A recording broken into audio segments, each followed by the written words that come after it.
What's good, YouTube? Crown Jewel from Crown Jewel Boxing back with a gem. I've had a couple days to reflect since the Spence Crawford massacre, and I wanted to come on and have a moment of clarity. And I owe the YouTube community and the boxing world in general an apology, and a lot of us do. But me namely, because I got caught up in the hype of wanting it to be a good fight, or the fight I thought it would have been when it originally was talked about, instead of sticking to my guns and saying it for what it really was. If you look at a short that I posted last night on my page, on my YouTube channel, I screenshot my reaction to Errol Spence, Yordenis Ugas, the night they fought. And on that post, there was an exchange between myself and a good friend of mine, Rob Scott, who wears a lot of hats in the boxing business. And we were talking about what may happen, or the fact that we were excited, he was excited, about the prospects of Errol Spence and Terence Crawford fighting. And I said in that text, in the back and forth, and you can see it, like I said, the short is on my page. Well, I clearly came out and said it was evident that Errol Spence was not the same. He couldn't get out of the way. He lost his lateral movement, and the only reason that it had not been exposed against Danny Garcia was because Danny didn't apply enough pressure to make him have to use his legs, or to be able to have to react and move side to side. But it was clear his athleticism had been affected. And if his athleticism had been affected, we all know his speech was affected. We know that there was some trauma there, and probably in the form of a traumatic brain injury. So at that time, go look at it. It's on my short. I came out and said, I don't want to see Terence Crawford versus Errol Spence at this point, because I don't think it would be a competitive fight. You can go look. Because I felt Terence Crawford's athleticism would be too much for Errol, being as that he had lost pretty much all his mobility in that accident. Now, what I need to apologize for is, after that, I allowed myself to get caught up in the excitement of the fight. I lied to myself into thinking that Errol could, continue to improve and put on one last big performance, even though I knew the glaring weaknesses he showed against Ugas with regards to defense and mobility would be extremely detrimental against Terence Crawford. But what did I do? I went with my heart, as I'm a Spence fan, instead of my head, and I eventually convinced myself half-heartedly that he was in a position to beat Terence Crawford. That's a disrespect to Terence Crawford, because I know he's a way more talented fighter than to be beaten by a guy that is a shell of himself. It would have been a tough fight for Errol at 100%. But if we're honest, we all know he was not 100%. And that's why I'm coming out and publicly apologizing to anybody I may have misled. Like I said, I didn't purposely do it, but for whatever reason, I went with my heart and not my head. But as you can see, my reaction, the night Spence fought Ugas, I said, and I got the proof in the short, I didn't want the fight to happen. I wanted Spence to retire because he's not the same. If that was not evident to everyone else, like it was to me on the night he defeated Yordenis Ugas, it should be abundantly clear now. Also, I got more validity, where there's neurologists out there, and I'm sure everybody sees the video circulating, talking about the blatant neurological deficits that are evident or apparent in Spence. And I have a former fighter in my gym that suffered a subdural hematoma and survived, and I've seen the effects. I have one that suffered a subdural hematoma. No, I have two that suffered subdural hematomas and survived that I came up with. I have one that didn't make it.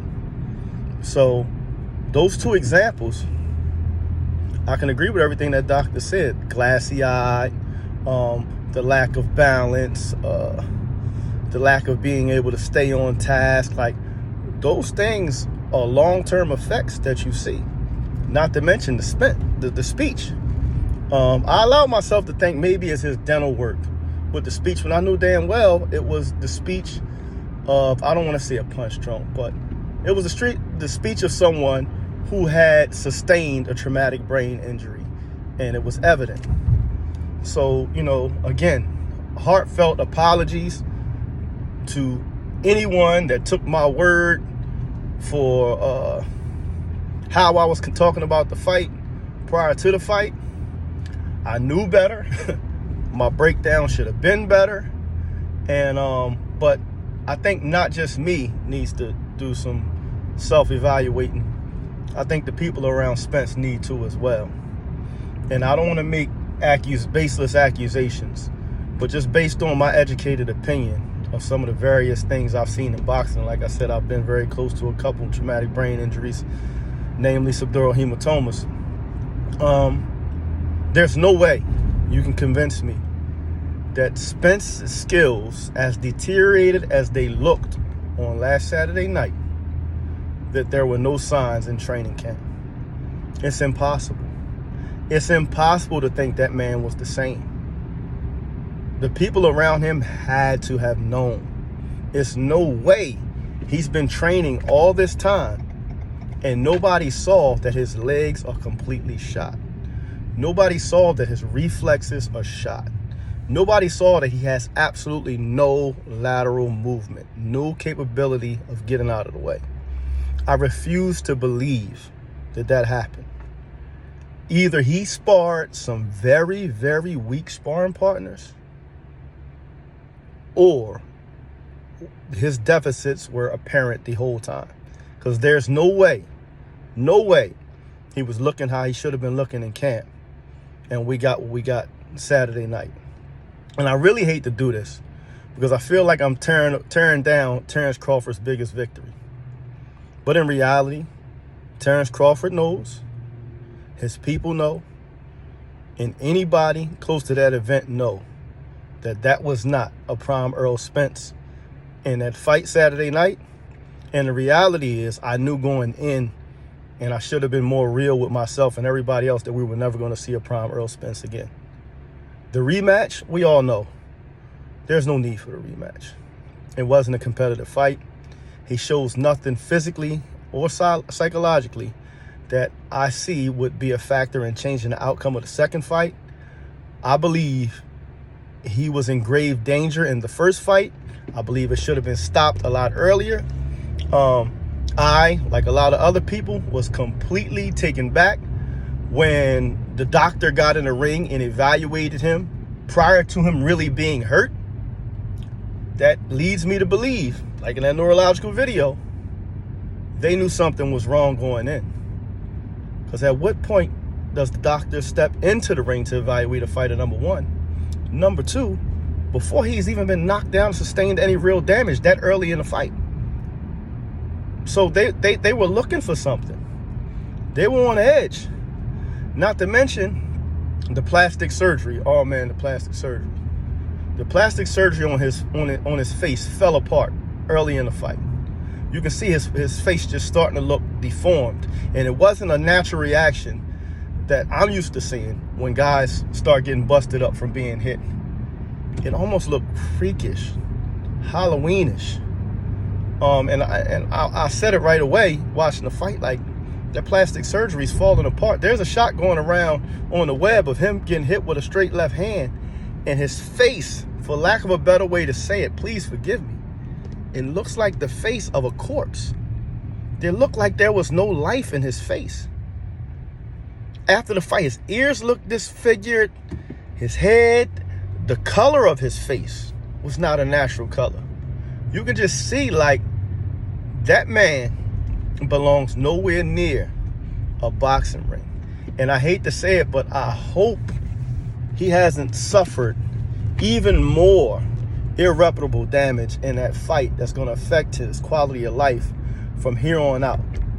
But boxing, if we have any type of validity or any type of accountability, any type of integrity left in the sport of boxing, somebody stand up and block this man from not only fighting Terence Crawford, but competing in another boxing match as long as he lives. It should not happen. He should be financially set. He made a lot of money.